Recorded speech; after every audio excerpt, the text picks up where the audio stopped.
আসসালামু আলাইকুম। কি অবস্থা দাদা, সবাই কেমন আছে? এই যে দেখতেছে, এটা চট্টগ্রাম বন্দরে একটা জাহাজে বন্দর থেকে কিছু অ্যান্টি কন্টেনার লোডে হচ্ছে। এই যে দেখা যাচ্ছে এখানে হ্যান্ডস কাভার, হ্যান্ডের ভিতরে এই অ্যান্টি কন্টেনারগুলো পর্যায়ক্রমে লোডে হচ্ছে।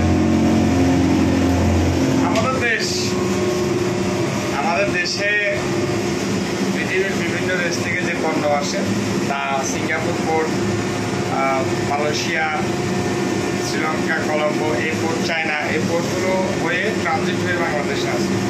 এই যে সামনে দেখা যাচ্ছে একটা রেফার কন্টেনার, এটাতে সম্ভবত আদা হইতে পারে, রসুন হইতে পারে, আপেল হইতে পারে, কেরু কমলা, চায়না কমলা বা মালটা, এগুলো হইতে পারে।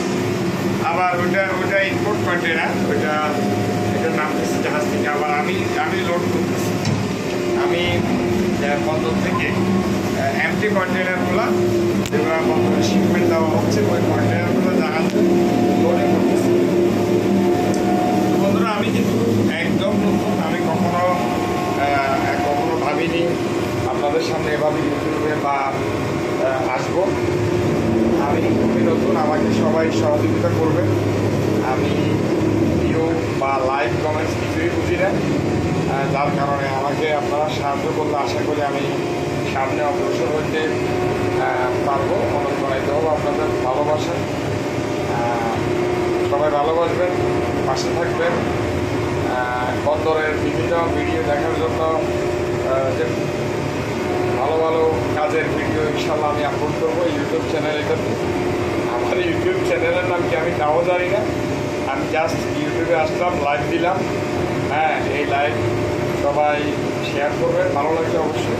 এই যে দেখতে পাচ্ছেন দুইটা মানুষ কন্টেনারের উপরে, মানে গাড়ির উপরে দাঁড়ায় আছে। এই গাড়ির উপরে দাঁড়ায় থেকে হলুদ কালারের যেই এটা দেখা যাচ্ছে, এটার নাম হচ্ছে স্প্রেডার। এই হলুদ এই স্প্রেডারটা যখন কন্টেনারের উপরে বসে, ওই দুজন মানুষ ধরে সমান করে সেটা করলে আমরা এটা বসে দিয়ে করে লক করে দিলে এটা ট্রেনের সাহায্যে জাহাজে চলে আসে। জাহাজ এভাবে ধীরে ধীরে 72 ঘন্টা, তো জাহাজ চট্টগ্রাম বন্দরের শিডিউল অনুযায়ী 72 ঘন্টায় লোড আনলোড হয়ে যায়। 72 ঘন্টা। তো আমাদের এই জাহাজটা রহমতে আজকে রাতে যদিও সিলিং হওয়ার একটা সম্ভাবনা ছিল, এটা সিলিং হবে না বা সম্ভাবনা খুবই কম, কারণ আমাদের জাহাজের ট্রেন একটা নষ্ট ছিল 24 ঘন্টার চেয়েও বেশি।